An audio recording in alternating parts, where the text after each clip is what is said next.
Bakunzi ba Salocom TV1 kaze mu kiganiro Rhapsodie de Realites muzokwama mukurikirana ku munsi ku mbuga zose za Salocom TV1.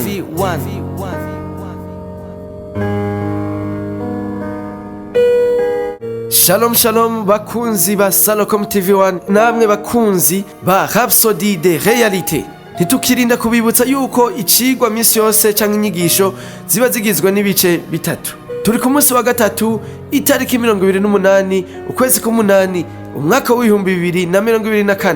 Ijambo ry'umunsi gucunga no kuyubaka mu mpemu. Turashobora gusoma muri Luka igice ca 19 umurongo wa 44 havuga ngo bakagukekana n'abana bawe bo muri wewe kandi ntibazogusigariza ibuye na rimwe rigeretse ku rindi kuko utamenye igihe wagendewemwo. Ndashaka ko mwihweza ijambo kugenderwa muri uwo murongo twatanguriyeko. Bamwe bibaza ko Yesu yavuga ukugenderwa gusanzwe, ariko ivyo siko biri. Iryo jambo mu kigiriki ni episkope, risigura evêque canke igikorwa cyo gucunga. Ucunga abafise ico acunze kandi akagifata neza.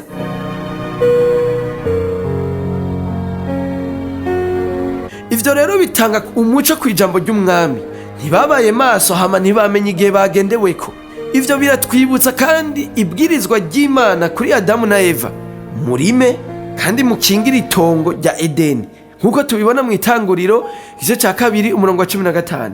Bisigura ko bari bajejwe gucunga itongo no kurikingira.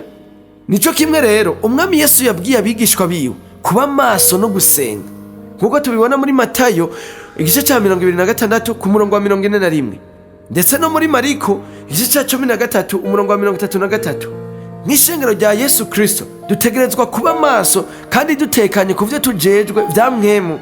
Uyu munsi abantu n'amahanga bashobora kugira inkurikizi ziteye ubwoba nitwanjanjwa ku ruhara dufise rwo gucunga ibihe vyabo vy'imwemu no kubasengera.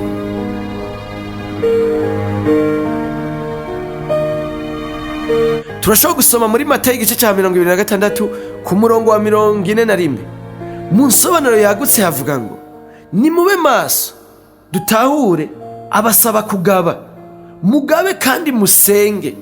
Mu cete ca mbere Paulo yandikiye Timoteyo igice ca 2 umurongo wa mbere havuga ngo ijya mbere y'ibindi vyose ndabahanura kwingingira abantu bose no kubasengera no kubasabira no kubashimira Imana.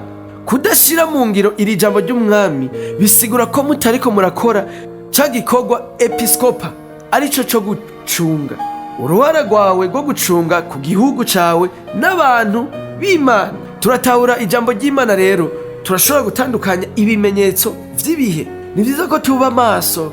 Mwibuke ico Bibiliya ivuga muri Ezekiel igice ca 3 ku murongo wa 17 havuga ngo riti mwana w'umuntu nkugize umushibamyi w'inzu ya Isirayeli, nuko wumva ijambo riva mu kanwa kanje ubamenyeshereza ivyo mbaburira. Twe turi hanga giharije nico gituma dutegerezwa kuba maso kandi tukazigama ivyaremwe n'Imana kubw'amasengesho. Paulo yavuze mu cete ca mbere yandikiye abi Tesalonike igice ca 5 umurongo wa 17 ngo musenge ubudasiba.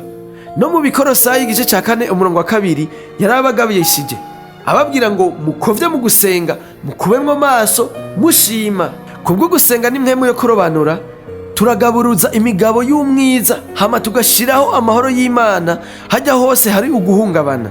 Ntimuze mwigera mufata minenegwe agaciro kanyu ko gucunga no kwiyubaka mu mpemu nk'ibi bihe vya nyuma. Reka tuje mu isengesho ry'uno munsi.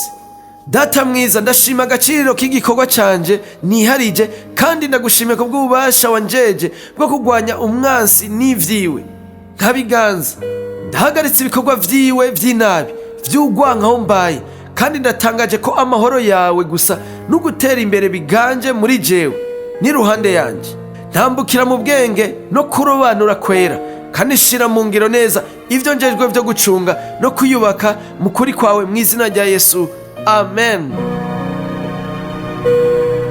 Reka turangirize ikiganiro cacu kwisengesho ryo kwakira umwami Yesu Kristo nk'umwami n'umukiza. Mwami Imana, ndizera n'umutima wanje wose ko Yesu Kristo ari umwana w'Imana.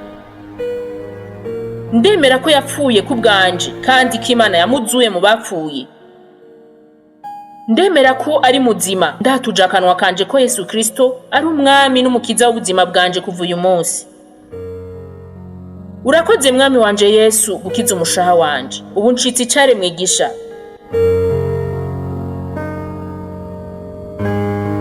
Turagukeje ubu ncitse icaremwe gisha. Hari ico ubaza kugira ngo ushobore kubandanya ukura mu buzima ru Kristo, hamagara kuri 61 40 ubusa ubusa 14. Murakoze. Naho ku munsi w'ejo mugira umunsi mwiza.